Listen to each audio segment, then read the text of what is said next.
हम और आप इख्तिलाफ में फंसे हुए हैं। कहीं 3 पार्टियां हैं, कहीं 4 पार्टियां हैं, और कहीं कहीं तो मदरसे के मामला बिल्कुल सही है। सिर्फ गांव की प्रधानी और सियासत की बुनियाद पर मदरसे के अंदर इख्तिलाफ डाल दिया जाता है। मेरे अजीज, याद रखो कि ये मदरसे जो है, जिस दिन ये मदरसे खत्म कर दिए जाएंगे, हमें कोई सही करके निकाह पढ़ाने वाला भी नसीब नहीं होगा और जनाजा पढ़ाने वाला भी नहीं मिलेगा।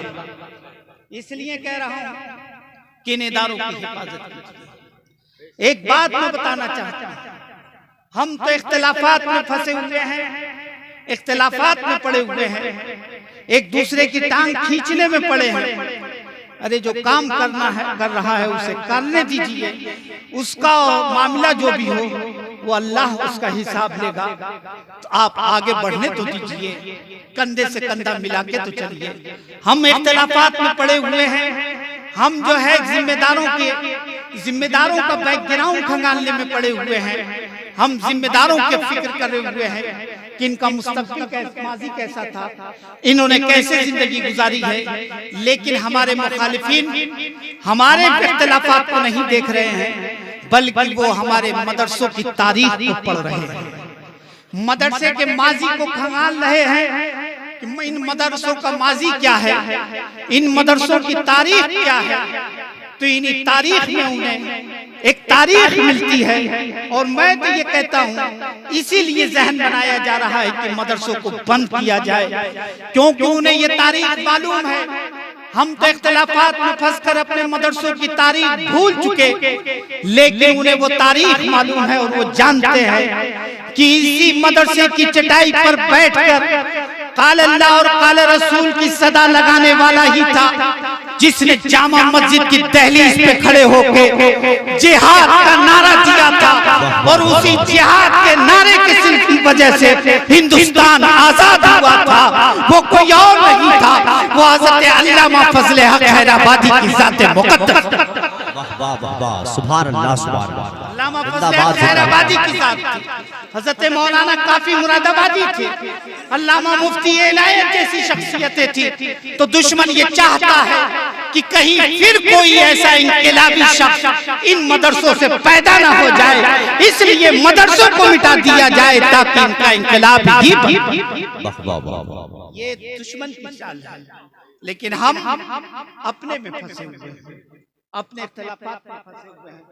खुदा के वास्ते इख्तिलाफात को दूर करो और इन मदरसों की अहमियत को समझने की जरूरत है। मेरे अजीज दोस्तों और बुजुर्गों, वालिदैन की अजमत कहाँ मिलेगी? वालिदैन के अजमतों के बारे में कहाँ बताया जाएगा? किसी कॉलेज और कॉन्वेंट में नहीं बताया जाएगा। इन्हीं टूटी हुई चटाई पर बैठकर एक मौलाना बताता है कि वालिदैन की अजमत क्या है, वालिदैन की अजमतें क्या है, भाई का हक क्या है, बहन का हक क्या है, बेटे का हक क्या है, भाई भाई का हक क्या है, पड़ोसी का हक क्या है। ये सारे हुकूक कहीं नहीं मिलेंगे। अगर मिलेंगे तो इसी मदरसे की चार दीवारी के दरमियान। रसूलुल्लाह का किरदार आपको कहाँ मिलेगा?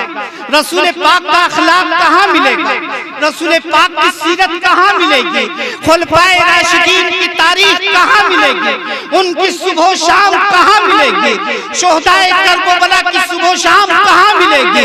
किसी चौराहे पे नहीं मिलेगी। अगर मिलेगी तो इन्हीं मदरसों के दरमियान। दोस्तों, हमें अपने आप को बचाना है। और माफ कीजिएगा, इस्लाम खतरे में नहीं है, न कुरान खतरे में।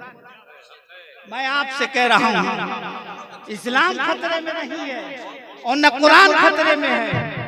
कुरान की हम खतरे में है, मुसलमान खतरे में है, न इस्लाम खतरे में है, न कुरान खतरे में है। बेशक बेशक। उसकी हिफाजत की जिम्मेदारी तो रब्बे कदीर ने ली है, परवरदिगार आलम ने उसके हिफाजत की जिम्मेदारी ले ली है कि ये मेरे जिम्मे करम पे है।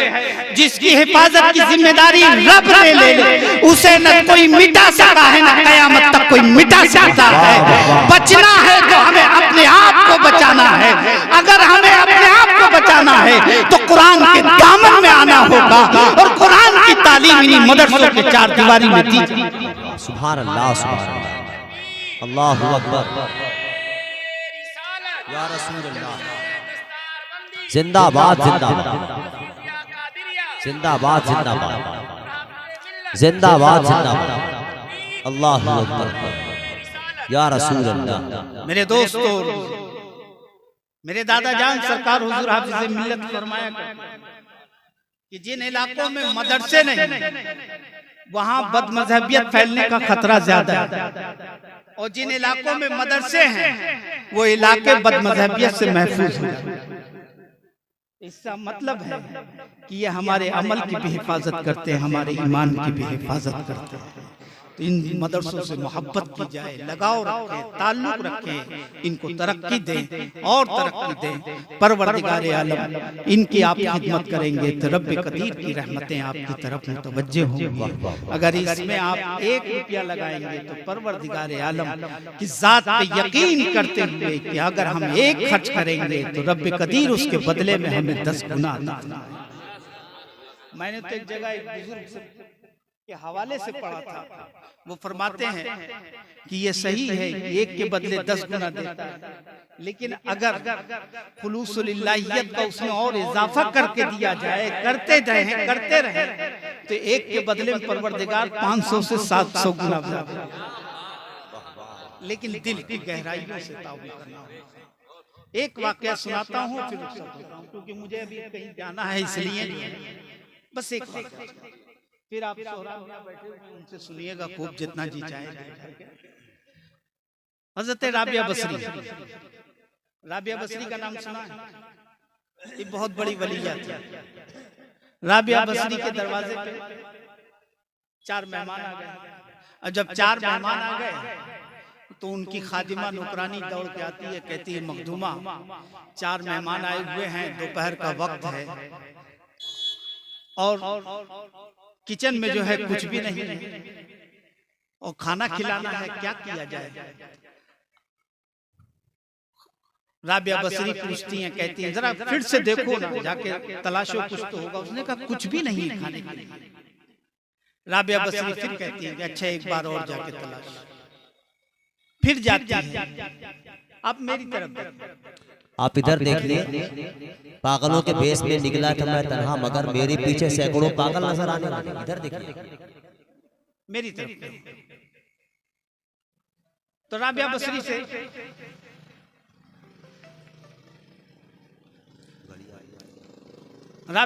से आके कहा उसने कि मेहमान आए हैं। राबिया बसरी ने कहा कि जाके तलाशो। जब तलाशती है फिर दोबारा जाके तो एक सूखी रोटी थी, वो लेके आई राबिया बसरी की बारगाह में, कहा कि ये रोटी है। राबिया ने कहा कि अच्छा ठीक है, जाओ ये फकीर को दियो, जाओ अल्लाह की राह में दिया, फकीर को दिया। नौकरानी थी, वो सोचने लगी, बोले 1 रोटी, 3 मेहमान पहले से बैठे हैं, खाने के लिए कुछ है नहीं, और ये फिर भी जो है 1 रोटी को अल्लाह की राह में खर्च करवा रही है, फकीर को दिलवा रही है। लेकिन हुक्म था राबिया बसरी का तो दिया, चली गई। जाके देकर आ जाती है और आके राबिया के पास बैठ जाती है और सुस्त बैठी हुई, बिल्कुल सुस्त बैठी हुई है कि पता नहीं इंतजाम हो पाएगा कि नहीं हो पाएगा। और आज अगर इंतजाम नहीं हो पाया तो लोग हजरत राबिया की चौखट बदनाम हो जाएगी कि मेहमान आए थे और वो वापस चले गए, भूखे चले गए। अभी ये सोच ही रही थी कि दरवाजे पे दस्तक, और जैसे ही दरवाजे पे दस्तक हुई दौड़ के जाती है और दरवाजा खोलती है। और जब दरवाजा खोला तो देखा एक लड़का खड़ा है। लड़के ने पूछा कि क्या राबिया बसरी का मकान यही है? उसने कहा हाँ यही है। फिर उसके बाद वो कहता है मेरे मालिक ने राबिया के लिए खाना भेजा है, ये खाना दे दीजिए। मखदूम खादिमा खुश हो गई, नौकरानी खुश हो गई कि बोले चलिए मेहमानों का इंतजाम हो गया। राबिया बसरी की खिदमत में लाती है कि फलां ने जो है आपके लिए खाना भेजा है। राबिया बसरी खाना खोलती हैं। जब खाना खोला तो उसमें रोटियां गिनती हैं तो 5 रोटी। राबिया ने फौरन खाना बंद किया और खादिमा से कहा कि जल्दी से दौड़ के जाओ, उस लड़के से को वापस कर दो और कह देना कि अपने मालिक से सही पता पूछे वहां पहुंचा दे, ये राबिया का खाना नहीं। वो हुक्म था राबिया बसरी का, जाती है दे के चली आती है, फिर आके बैठ जाती है। बोली एक तो खाना आया था वो भी वापस कर दिया है। परेशान थी। फिर इतने में अभी ये सोच रही थी कि दरवाजे पे फिर दस्तक होती है, दौड़ के जाती है तो दूसरा लड़का खड़ा था। वो पूछता है कि राबिया का घर यही है? वो कहती है हाँ राबिया का घर यही है। तो वो कहता है मेरे मालिक ने खाना भेजा है तो ये उनको दे दीजिए। खाना लेकर आती है, राबिया खाना खोलती हैं, फिर रोटियां गिनती हैं तो अब कैसे 7 रोटी थी। राबिया ने फौरन खाना बंद किया और कहा इसे वापस कर दो और उससे कहना कि अपने मालिक से सही पता पूछे और पूछ कर वहां दे देना।